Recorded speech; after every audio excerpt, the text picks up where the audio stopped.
We're going to argue that it's very important that there is an MDG on gender equality. That's the sense in which it's foundational. But we also have concerns about the nature of the indicator framework, and in this I don't think we're very different from people looking at other MDGs. And we want to review some of the arguments that are being made about the importance of furthering the indicators and expanding the notion of what it is that we're measuring. Angela's pointed at the dangers of the lack of coordinated action at the grassroots level, and that is going to be a theme we'll talk about as well. But it's also the danger of fracturing and the fragility of the MDG3 Alliance, particularly with regard to women's organizations and global feminist action. Gender equality, MDG3 was to report first. The first targets set for achievement in 2005 were the gender parity targets in education. But one of the first questions that tempered some of the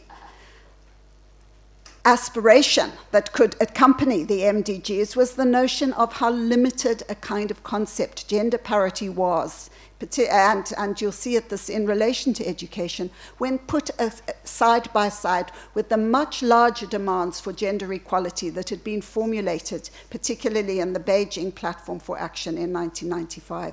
So that gender parity, which is all it means, is that there are equal number of women and men at particular phases of education. Gender parity is so hollow a measure of gender equality that, as I acidly sometimes point out, there was gender parity in education in Afghanistan under the Taliban because only 3% of girls and 3% of boys were in school.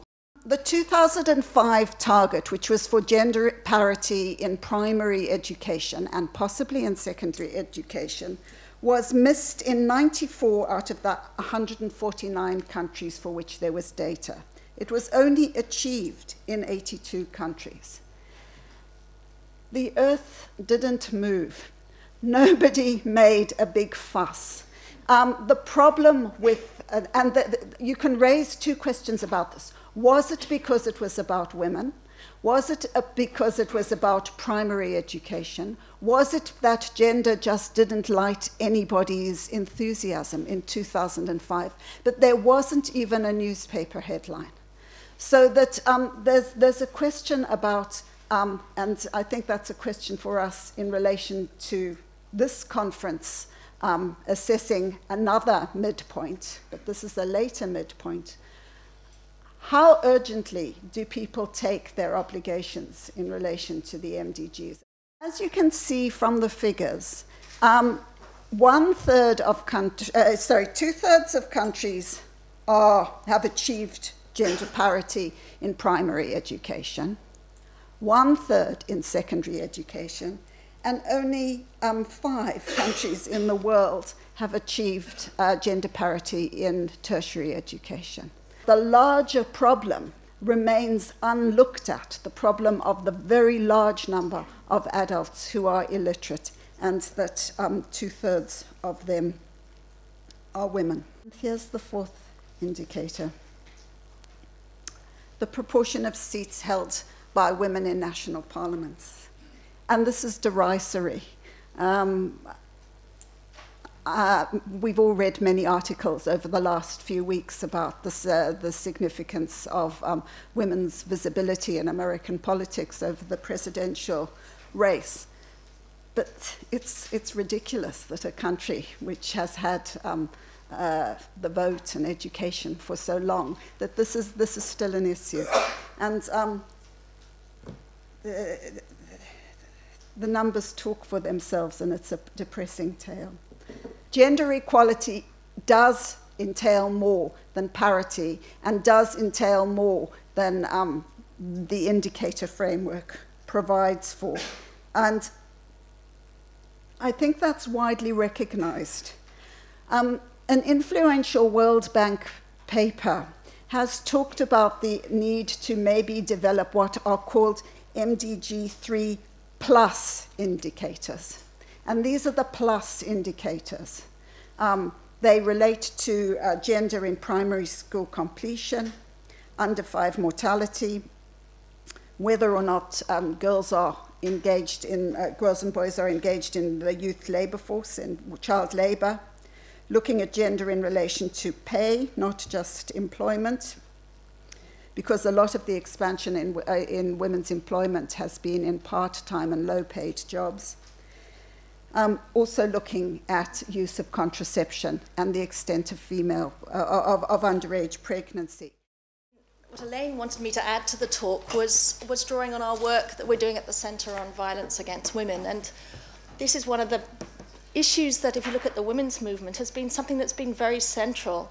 Has been a huge concern that actually unites the women's movement from industrialized to developing countries around the world. Is if you look at Beijing, the sort of common consensus that the women's movement could come up with was the urgent need to address women's risk of violence. And if you think about the underlying conceptualization of this MDG, it's about gender parity. And so if you think about violence against women, that is violence against women because of their sex, clearly that is a very explicit manifestation of gender inequality.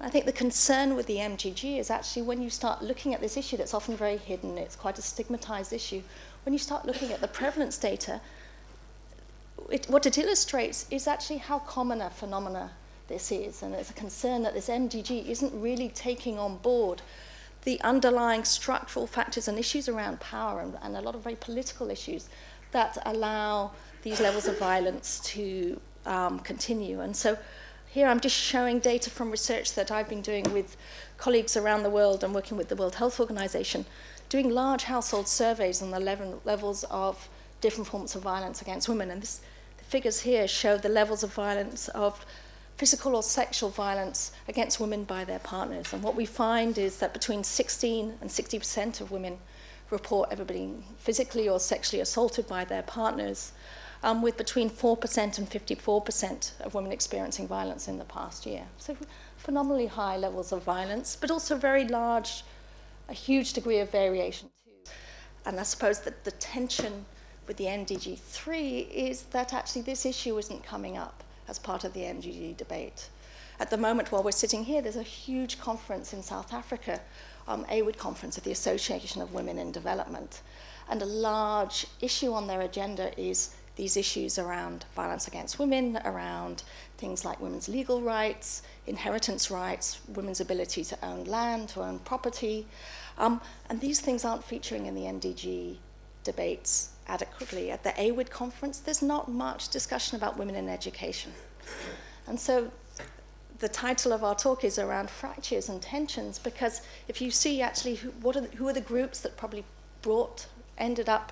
who made sure that there was this MDG 3, it was the women's movement, it was the civil society.